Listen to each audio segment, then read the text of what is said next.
D'accord, si je n'aime pas les lots, n'habitez mettre Ngolo Bela Nini, 4 monde invisible, parce que monde invisible, les hommes bébélé, n'habitez les lots, du bosso à micro langage, château la Star TV, n'habitez au niveau expliquer biso si génie.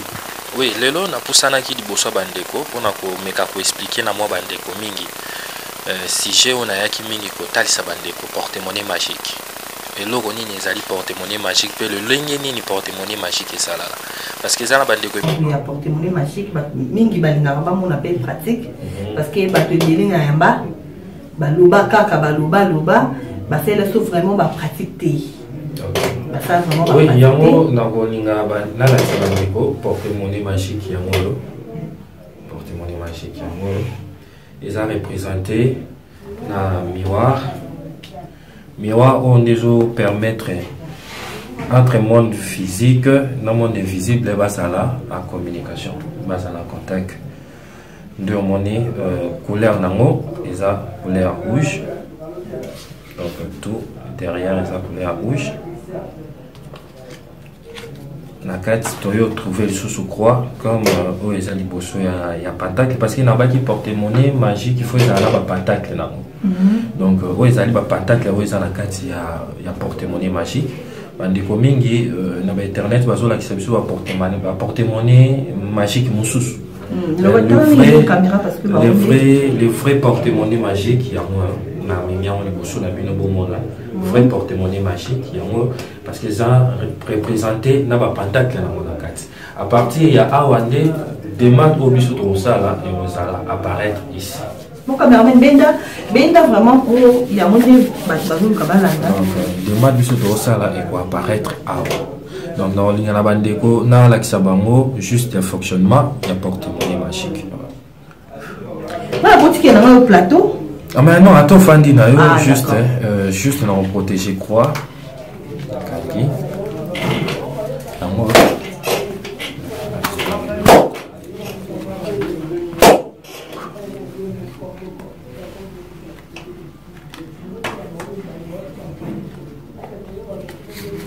Donc c'est ça, un Wandé, ici ils ont servir biso, dans aux oies de mat au Singaki. Na évité maman chati, soko koki ko aider bandeko tout le temps à bon. Vas-y, tangana. Tout le temps non et ça tout ils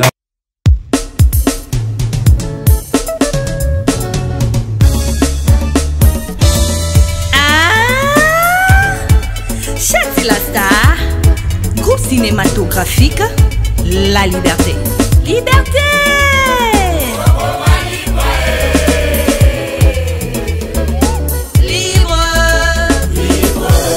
Bonjour, bonsoir, bon appétit, sur la Star TV, la chaîne numéro 1 sur YouTube. Nalbara mingi chaîne na yo, chaîne na biso, chaîne na bango balinga biso biso to linga rabino ya makasi. Quand aba ubulinga biso te, mais vous aka ka abonner na biso parce que vous abonnaka massivement sans bino, to kotala maté sans bino, ba critique pe rozala te sans bino, to rozwa pe ba félicitations te voilà, faut bo zalara kaka mingi pour bino nde bo sala ka la Star à vivre. Merci pe na cameraman nanga wazan ma caméra mon Joël Yanga, un nouveau riche en devenir. Azakuna Azosala toujours Moussala Kitoko.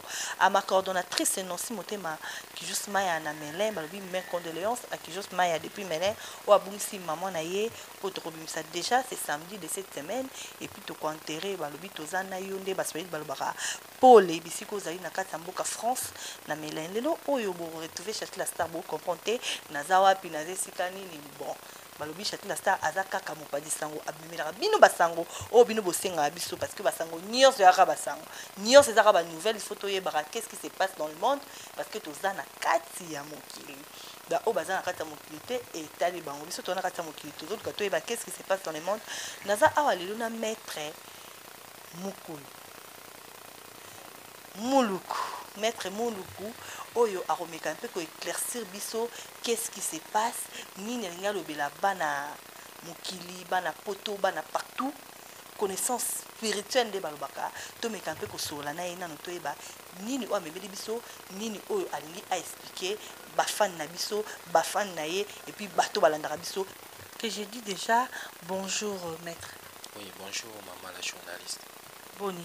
Oui alhamdulillah santé ça va qui Kimia Ezali, moi rappelle qui a combo parce que moi la prononcé vraiment combo vraiment bien ma casté combo bakoye ba combo zanani. Oui, nazo répondre na combo ya maître spirituel, maître Muluku Achalilai. Maître Muluku zanani parce que olobika maître to éviter ba maître. Ok, maître Muluku azali maître spirituel en général. Donc quelqu'un qui maîtrise la matière et la spiritualité. Okay. Tel que en général. Oui, nous c'est la spiritualité, nous c'est le monde invisible. Donc nous avons la maîtrise. Batebele ba ntimela vraiment monde invisible. N'habité au expliquer en large un peu à passant pour tout un sujet n'absolu lelo monde invisible on a le maître eza elo konini to eza nini. Mais mutu nyonso oyo awondima monde invisible te seka azali ignorant na kati ya mokili parce que ye moko avant bota mazaki na kati ya monde invisible parce que nzambe ye moko le tout puissant azo reconnaître monde invisible alobaki ke lumière ezala pe lumière eyaki donc lumière ezalaki d'abord na kati ya monde ya invisible na kati ya ténèbre ezali kose fa partie na corps ya monde invisible et donc oyo nyonso tosalaka na mokili eutaka d'abord na monde invisible eya na monde visible. Yo ndenge oza boye oza na monde visible po ndenge nini bokomaka bokoma bamaître ya bamonde invisible. Oui, yango nalobi ke naza maître spirituel, quelqu'un qui maîtrise la matière ya spiritualité ya monde invisible. Donc toza na kati ya monde visible yango tozwaki baenseignement mpe pratique mpe bainitiation ya koyeba komaîtriser makambo eza caché. D'accord, si je na biso ya lelo nayebi te maître ngolobela nini kati ya monde invisible parce que monde invisible eza makambo ebele nayebi te lelo liboso ya micro na ngai ya Château la Star TV nayebi te olingi oexplike biso sujet nini. Oui, lelo napusanaki liboso ya bandeko mpona komeka koexplike na mwa bandeko mingi sujet oyo nayaki mingi kotalisa bandeko porte-monnaie magique eloko nini ezali porte-monnaie magique mpe lolenge nini porte-monnaie magique ezalaka parce que eza na bandeko ebele bazoleka na batv baza koexplike na bango kaka porte-monnaie magique aexplike na malakisi yango bato te donc il faut kolakisa bato porte-monnaie magique mpo bamisusu bayoka yango na basango eza mpe na bandeko mingi bazomema bandeko na biso mosusu na baerreur na bandeko lokola ya babene bamarabout du Benin bamarabout de Côte d'Ivoire bamarabout du Ghana bazolakisaka bandeko na biso na bafacebook bafoto moko boya ya porte-monnaie magique alors que eza yango te. Oui, donc bazolakisa biso bafoto bazolakisa bandeko na biso bafoto na bafacebook ya porte-monnaie magique ya biloko mosusu batie bazeke balobi ke eza portefeuille magique ok eza yango te. Portefeuille magique ezalaka na basine na yango na bapentacle na yango na kati oyo esalaka ke soki yo osali demande na yo soki osali mot de passe na yo ezala exécuté. Alors il faut ezala na bapentacle na kati oyo ezosymbolize pouvoir astral na kati. Bon nayebi te en réalité porte-monnaie magique ezalaka nga nayebi porte-monnaie eza oyo totiela bambongo quoi parce que tant bazo ba magique engolakisani. Donc magique est quelque chose de formidable parce que son mutatali magique ça des choses cachées, des choses formidables. Yango siko portefeuille wana ba bakisi kaka magique donc quelque chose de formidable. Donc ezate lokola ordinaire, ezé loko moko magique mystique quoi. Ça la rani. Oui, portefeuille magique il produira non seulement l'argent, il produira pe ba poutre magique, ba lettre magique okoki kosala demande moko boza pour so solola na ba être invisible okoki kosala demande wana à travers portefeuille oyo zana yango fa portefeuille magique okoki kozwa papier vierge okotisi na kati obeti mot de passe moko na kati ntango okofongola okomona baécriture eyeli yo na papier wana e répondre yo kende ko chati tala likambo na yo eza boye eza boye eza boye eza boye sala boye mpona ozwa solution na likambo boye donc osololi directement na monde invisible na kati ya boîte magique donc na kati ya portefeuille wana donc et réunir yo monde physique na monde invisible monde visible et le monde visible donc vous en a tous les contacts wana en même temps. Mon caméraman nanga poussa na moi mukie vraiment makambazo ba eza vraiment na mutu ya makasi so nanga makasi expliquer bato parce que bato belé ba iba kaka porte-monnaie magique eza kaka ebimisaka mbongo mais qu'est-ce que bandela nini wana opesa biso ba biloko nini porte-monnaie magique ça. Oui, portefeuille magique ndeka na lobby zo aider bandeko ba humain pour kobimisa bapotre osala mpe demande ya balettre magique oza na besoin demande oza na limite moko boye ya likambo moko songolo oza na mposa ya aide ya monde invisible ede yo dans un monde visible okoki kozwa feuille n'importe quel papier okoti na kati otindiki yango na monde invisible barépondre yo dans un quelques secondes barépondre yo mpe otambwisi ndenge barépondre yo na kati ozwi mpe solution na yo parce que nzambe ayebisi biso asaleli biso nyonso na se ya moi ye tozopesa kaka masanzoli na balokumu nzambe basengaki mbongo te nzambe basengaka ye teke nzambe epesa ngai nazwa mutuka te kosenga yango nzambe te parce que mbongo esalami epai na biso baime alors à l'aide des esprits oyo nzambe atya bango na disposition na biso bato à la prochaine nakofaire kodécouvrir bandeko bameka koyeba baesprit oyo nzambe atya à disposition na biso baime mpo baexekitaka bademande oyo biso tosengaka. Donc nzambe muto bademande oyo biso tosenga na mokili nzambe muto arésoudre yango te bademande oyo biso tosengaka nzambe avant d'abord demande na yo ekoma bien masanzoli na yo ekoma epai na ye d'abord eza na baange oyo nzambe atya liboso na biso oyo tobengi baruta amaruti aruta amaruti ezali baange oyo nzambe akitisaka na mokili bayolakisa bato magie bayolakisa bato mystique baangeli wana bazalaki séduit par des femmes bazongaka lisusu au paradis te nzambe amodiraka bango atikaka bango na kati ya mokili oyo bato oyo nzambe amodire nde yango biso tokesenga bango lisusu non nzambe aloba na bango ke bakozonga lisusu pembeni na ye te lokola bakweyisamaki na mission oyo ye atindaki bango barempliraki yango ntina suka te yango bakweyaki na mwasi akweyisaki bango nde batikala awa na mokili ti lelo bazali kotangisa biso oyo ezali mystique oyo ezali magie ya nzambe. Magie ya nzambe. Oui.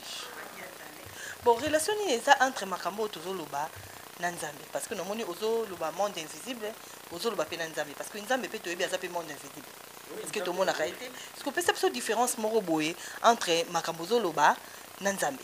Ok, différence entre makambo tozoloba na nzambe muta pe donc tobengi nzambe aza le tout puissant ye mutu azali maître de tout donc ye mutu apesi mpe biso magie ou soit connaissance wana parce que baange oyo ye atindelaki biso bahumain na mokili awa ezali baange oyo bazalaki epai na ye atindaki bango balakisa biso des choses cachées nde omoni baange wana bakendaki na mission na bango ntina suka te ndenge nzambe atindelaki bango nde ayebisaki bango ke bokwei na motambo oyo andeo ya loi oyo ngai napesaki moboki osala na mokili moye bozonga lisusu pembeni nango eza te nde atikaki bango na mokili ti lelo nde tozosolola ngai nango baange wana bazali komanifeste yango moni soki ke osengi eloko moko boye dans un monde visible directement baange wana barépondre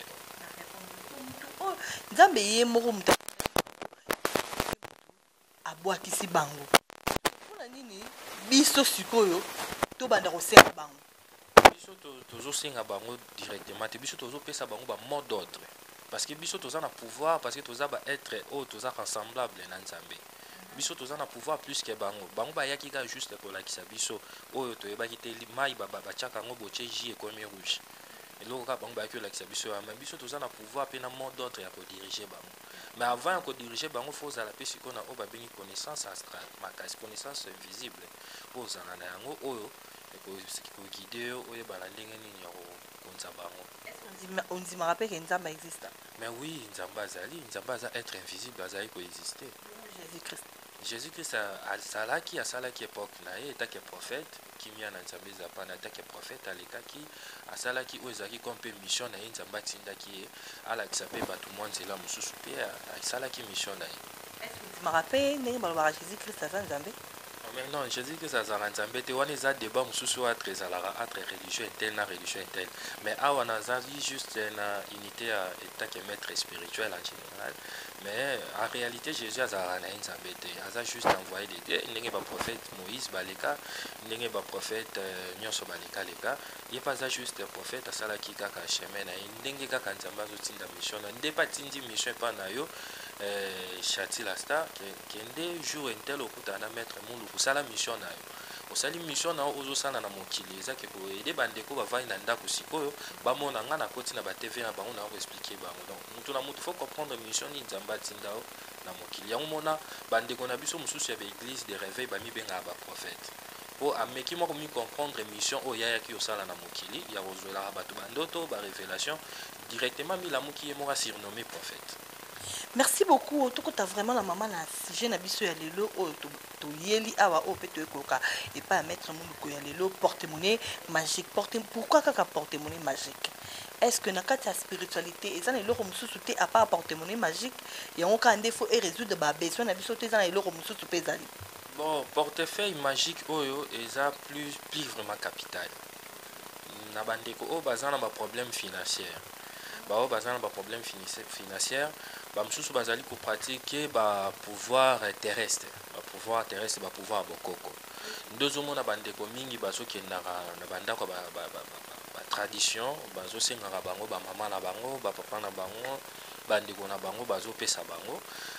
Pe bazo pesa bango mingi ba condition moko eza trop bokoko ya kolia ka banye ozomona ba bisusu ezokende vraiment malamu te. Alors portefeuille magique doit bis ngai mettre mon logo naza au centre de tout naza au centre ya connaissance astrale yango na yeli bango pouvoir o ezali universel mais ezo se manifester à rapport ya ba esprit oyo bazali disponible pas habilité pour répondre à biso ba email baza sur terre ba na connaissance à beaucoup ko bazwa ki vraiment temps ya ko étudier bango te onke bazaki na banko exister de monique na yaki na yelelo ko la kisabande ko portefeuille magique ezali ko fonctionner ko aider biso na ba moyens financiers mais ezali ko senga biso mama kila ba tout Ezo senga nini ka? ezo senga biso juste ba biloko esenga ke ko sala ba évocation ba chulai ba parfum ba ban ou ba beng basan juste pour na ko aider biso na ba congélation na biso tout ça na pour mon solo et ba la ko apparaître na kati eloko yo simbila bango On a évité mbongo wana o ebimaka na kati to pe ba écriture wana ebimaka na kati ya ba porte-monnaie wana euta wapi? oui nde na obaki ke euta na monde invisible mbongo ya monde invisible obima na pe changer ngo olie non ya on a baki ne bandeli mutunda sali mbongo nzambe mutasali mbongo te donc mutunda sali mbongo pe à l'aide ya ba esprit au bazali sur terre. Non, yango monique avant mutu asala mbongo soko zuneti ba billet ya euro zu billet ya dollar soko tande romona ezaka na mo ba symbole mo na kati wana. Donc ba symbole wana eza lié na ba pentacle ya ba pouvoir o ezali na kati wana. Ndo monique mutu avant sala mbongo azwaki inspiration soit azwaki contact na monde invisible pour asala mbongo wana tous les deux ezotambola à la fois. Siko ba condition nini ezalaka po mutu aya epa ya maître pour aluka porte-monnaie magique? Bon, ba condition ezalaka nango te ki ya oboma mutu. Condition ezalaka juste apesinga ba coordonnées na complet, apesinga nom na poste, nom prénom, date de naissance na. À partir ya wana ne noyeba esprit o azalaka na na gauche, esprit atambolaka na droite na kosenga autorisation na ba esprit o nzamba tinda na bango le jour abotamaki par exemple le 12 juin. Jour ya botamaki na mokili tango abimaki ba mona ba ange gardien na yo ba yaki na directement na mokili. Donc bongi na tout na bango est-ce que ndeko Joël ou soit ndeko Jonathan azana posa ko zweloko oyo na koki ko pesa yango à l'aide ya esprit oyo bazali invisible ou bazo se manifester na planète Terre. Na tuni bango soki ba pesi accord na koyebisa ndeko intel ba coordonnées on pesi tala to kende bo ko zweloko na yo. Soki bango ba boy non baboya kate bakoko yebisa biso ke non ye azali na nature ya ko pratiquer yango te meka ko aider na lolenge mususu bakotalisa nga plan mususu ya ko aider mais bakoyebisa nga pete ke a pratiquer kaka pratique ya porte-monnaie magique parce que ezala ba nature ya bato mususu ebengama te ke a pratiquer kaka pratique ya porte-monnaie magique mususu bakoki ko aider na ba moyens financiers mais na lolenge mususu. soki aye parce que biso toyebi na mokili eloko nyonso eza condition ata kutu nzambe mutu asala biso avana biso mpona kokota lola fo okima masumu fo kozala boye siko awa na se na makambo ya porte-monnaie oyo bacondition réelle parce que olobi na biso condition ya koya kozwa eza te mais ntango sikoyo osozwi bacondition nango eza nini suka nango mpe eza wapi katikati nango eza wapi abanda ozonga epa na yo lisusu mpona bapratique je ne sais pas opesa yango avis et que mutation ngo libela comme ngo libela bon na ebite expliquer na oui ya on a ina lo babo porte-monnaie magique bazwaka yango na mukolo moko te ezate ke moto aye pa ya maître muluku lelo kaka boya bino bakombo na ngai yango pa opesi porte-monnaie baluki ke sans avoir oyeba besprit oyo baza na kati ya porte-monnaie magique eza mabe. Porte-monnaie magique maximum nango ya bajour mpona ozwa yango eza 7 jours, minimum ezali 3 jours ya concentration nango po bacharge énergie nango ekoma na maboko na mot de passe na yo. Minimum 3 jours, maximum 7 jours. Oui, ba condition ya porte-monnaie magique eza mutu tango ayi liboso ya maître muluku azosenga porte-monnaie magique, il faut éclaircir nga, il faut yebisa nga demande na éclair nga mpe na retourna oza na posa porte-monnaie magique pour combien d'années. Akoko yebisa nga naza nango pour 5 ans, na nango besoin pour 5 ans, na nango besoin pour 3 ans. Porte-monnaie bazwaka yango à vite, bazwaka yango toute une vite, bazwaka yango pour ezaka renouvelable. Après 3 ans au renouveler, après 5 ans au renouveler, après 10 ans au renouveler. Montant oyo ebimisaka na kati eza montant souhaité par moto oyo aye liboso na nga. Akoyebisaka non maître nga aza mposa portefeuille magique mais eproduiraka ngai $1000 par jour. Mais nakoyebisa ke porte-monnaie magique eproduiraka $1000 par jour te, eproduiraka $1000 soit $500 na semaine ezalaka na 3 jours. Chaque jour na semaine te, 3 jours juste na semaine. Soki tombé concentration na yo esilaki un certain mardi, et ben on produit yo mardi, jeudi et samedi. Ce qui est tombé que rituel na yo silaki un certain lundi, on va nous produire lundi, mercredi, vendredi, 3 fois la semaine. Et produire chaque jour il y a semaine. Ce que vous avez un porte-monnaie magique que je produis de lundi au dimanche, non, moi les porte-monnaie magique à bien. Bon, autant que bimaka fo o liango na batu to liaka yomo. Oui, o liambongo na yomo ko. O liango na batu ndengo lingi ezambongo ya yo. Ko zwango pe ko tshanga na compte na banque efandi nango eza yo. Vraiment solo que oh sur ça porte-monnaie magique, c'est un bon ebimi, il faut liango les mêmes jours et si la les mêmes jours. Et là la té. Bon, to yo kango bongo ya ba joel ya na ebité se yo pe o yo kango. Oui, oyo ya ba ebimi lelo si lelo eza lokola ngai na koki koya na vandi na bandeko na lingi na faire expliquer ba tout en bord porte-monnaie magique ezalaka et insistaka na koki obimisa mbongo na lakisi juste bango soit na bibonde bimi boy moyen na zongi sango lisusu ezate c'est juste na ngai ko lakisa bino bon to sala en dépense nango to liango kaka siko esi wana eza ngai maître nde na bimisi yango nde na kozongisa bato bakutana na batémoignage bakutana nde na ba maître spirituel nde babimisa bambongo wana nde baloba ke procédure wana ke faut esila kaka ndenge tofandi boye mais yango te eza ke moto ayo osala demande epa na nga zwi porte-monnaie magique akie nango epa na ye mbongo ekoma obimi lelo asisango lelo ebimi lobi asisango lobi te eza bongo te et bongo pourquoi basacrifice oyo asalaki wana ya kosomba bachulai baparfum baasan sikoyo basacrifice asombelaki empoani yango nde basacrifice wana ezojouer rôle ya kofandisela ye porte-monnaie wana banda autant d'année oyo asengi mbongo eza ebele balobi télévision eza lango radio te po toloba makambo tokima to échappé parce que tozotalisa mutu ayezwa porte-monnaie magique po azwa mbongo mais ayo opesaka bachulai na babouche ndenge obenga yango wana eza mpona nga namoni yango insuffisant par rapport à oyo yaye kozwa est ce que yo sikoyo okoganye nini en tant que yo nde mopesi. Oui, non, le bas place on a question tuninga ba bénéfice ni nyonga nazo gagner. Eza bongo so question oui. Ba bénéfice o nga naza nango eza juste ba énergie astrale. Ba énergie o nga nazo ko accumuler pona koma jusque na place on nazo kende. Zongo pas muta zo ye.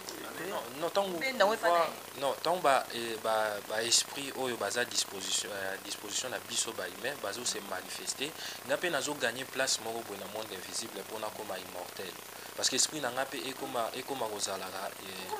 comme immortel l'esprit n'a pas vraiment appelé dans tous les temples dans tous les sectes dans où ils en monde parce que neti to ko exemple na ko ebisa neti ti lelo Mobutu ba benga ka na ba secte na ba loge mususu même awa pe na ko benga esprit ya Mobutu ayebi to solo lina esprit ya papa na biso Simon Kimbangu yepe ba benga ka oko benga yepe aye osololi na ye eza pe na esprit ya tata onda tata onda pe okobenga ye esprit na ye usololi na ye pe guide pe na likambo moko boye. Bon, ba esprit yango moni ba bénéfice on na zolinga na kuma place wana. Zolinga bomana kuma esprit na ngai lelo soki nzoto oyo eza suna mokilité, esprit na ngai e gagner place wana. Yango wana déjà ba bénéfice na. Yango nde ba bénéfice na yo. Yango nde ba bénéfice na yo. Esprit non etikala to lelo okufi. Ata lelo nzoto oyo etikali parce que nzoto nde kufaka memoire mo ekufaka te. Nzoto nde kufaka lelo soki nzoto oyo etikali na mona mokilo esprit na nga ekende ofanda na place wana ba appellation nyonso wana sala ya ba consacration na bana ko apparaître. Bana ko apparaître. Voilà. Siko tolobi pe mingi pona makambo ya porte-monnaie magique mingi balingaka bamona pe pratique parce que bato elinga yamba baloba kaka baloba basela sauf vraiment ba pratique te. Ça vraiment ba pratique. Oui, yango na kolinga ba na la sabandeko porte-monnaie magique yango. Porte-monnaie magique yango. Ils ont représenté na miroir. Miroir on déjà permettre entre monde physique et monde invisible, basala en communication, basala en contact. De monnaie couleur nango, ils ont couleur rouge. Donc tout derrière ils ont couleur rouge. Na carte toyo trouver le sous-croix comme ils ont liboso ya pentacle parce qu'il n'a pas qui porte-monnaie magique il faut ils ont pas pentacle nango. Donc ils ont pas pentacle ils ont la carte ya porte-monnaie magique. Bandiko mingi na ba internet bazola kisabiso ba porte-monnaie magique mususu. Le vrai porte-monnaie magique yango na mimia on liboso na bino bomona. Vrai porte-monnaie magique yango parce que ça représenté na ba pentacle na mona kati. À partir ya awande demande au biso to sala et on sala apparaître ici. Mon cameraman benda vraiment pour il y a monté bazou kabalanda. Demande biso to sala et quoi apparaître à. Donc dans ligne na bandeko na la kisabango juste le fonctionnement ya porte-monnaie magique. Na boutique na un plateau. Ah mais non, attends fandi na yo juste juste na protéger croix. Kaki.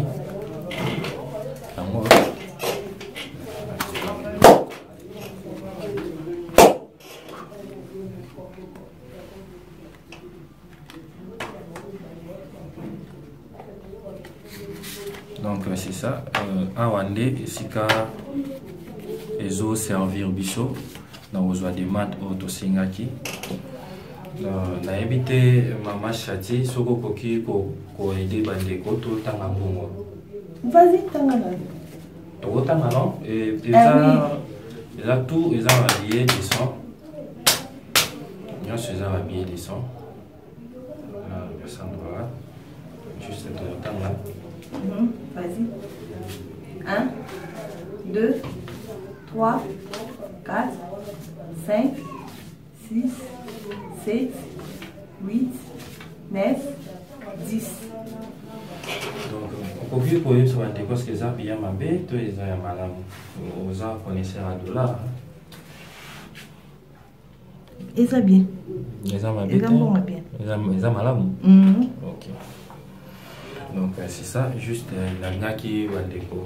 Mon manifestation, il y a porte-monnaie magique.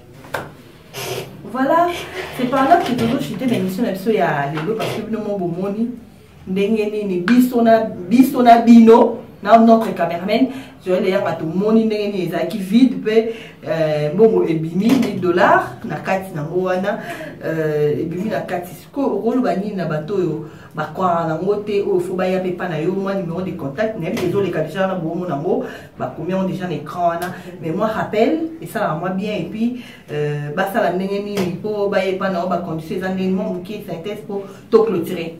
Oui, nous avons besoin à comme quelque chose pour aider dans les moyens financiers, le portefeuille magique et puis c'est là qui est mon solo. À quoi que vous avez un appel, les alliés numéros plus 243 82 88 67 337. Vous répétez. Plus 243 82 88 67 337. 300 français. Oui. À part ça, vous avez comme ça, au na bateau batali biso lelo. Bon, bandeko nyo sukotani nga boye ba ki porte-monnaie magique eza vrai pe insistaka. Botika ko kende na banzela ba marabout du Bénin, ba marabout ya ba Cameroun, ba marabout ya ba pays ya ba ouest wana. Bazo me mabino na banzela ya libungi mingi. Bon, oya ça a plus de questions, a plus de précisions. A ko kiko contacter ngai pour eloko pour bailler, oui. Pour éclaircir à ça la demande à jouer à payer porte-monnaie et servir rien à ma personne et à ça. D'accord, moi je trouve dans la large exact parce que y en personne à Zali à l'obi au Yalingi à son éclaircissement est bien. Na ba question au besoin na mwana au bobo c'est pour tout nanga numéro na yango na pour s'afficher na au yemo kalobi besoin na WhatsApp. Oui, na WhatsApp na appel normal. Na appel normal bo bengaye besoin ba sous question nyonso au besoin nango mutuna na bino nyonso préoccupation na bino nyonso sur porte-monnaie magique besoin yango est-ce que question nyonso na tuna yo na tunité. Non, presque ma question, presque tout ni exactement où tout n'a pas bandé ko bazolanda biso yango yo tuni. Yango na tuni. Mot de la fin. Mot de la fin, Nzambe a battu la biso apesa biso kaka longue vie. Tous à la juste la terre des humains, tout servir bandeko bazaba humain. Mot de la fin. Merci beaucoup, c'était là à maître Moluku Oyo Ameki ko laksa biso pe ko expliquer biso qu'est-ce qui est porte-monnaie magique qui va Oyo pe bonzimara yango te bomoni yango ndenga pe na moni Oyo pas na posa nango a contacter akuta nae asola nae ba préoccupation ba question ni so makasi o bobongisi pour l'émission les lobo benga mais na kozongela ye na kozongela ye pour tout mekasu ko betana ma solo ya sorcellerie parce que bon tout nenga ba question mingi si la sorcellerie boloba inanga sorcellerie ekenda wapi nakala to yeba ki ba ondo ki bakangi bo o mona mo balesa ki kindoki alesi ba camarade na ye ekenda wapi tolobela rango lisusu te tolobela rango te toyebi te ba pasteur basilisa yango basango basilisa yango donc il faut to ya lisusu awa to ya awa tolobela yango et puis to luka un homme de Dieu aussi un pasteur yepe ameka sukolo bala biso pe qu'est-ce qui est devenu la sorcellerie auto yeba ina bo mwana o ndeka asali boyo bakangi mama moka akoyeki na nzete ekenda wapi et si là change forme toyebi pete bo expliquer biso ekenda wapi. Merci beaucoup à tout le monde qui mène beaucoup de temps pour s'abonner massivement. Moi je vous aime tant, bye.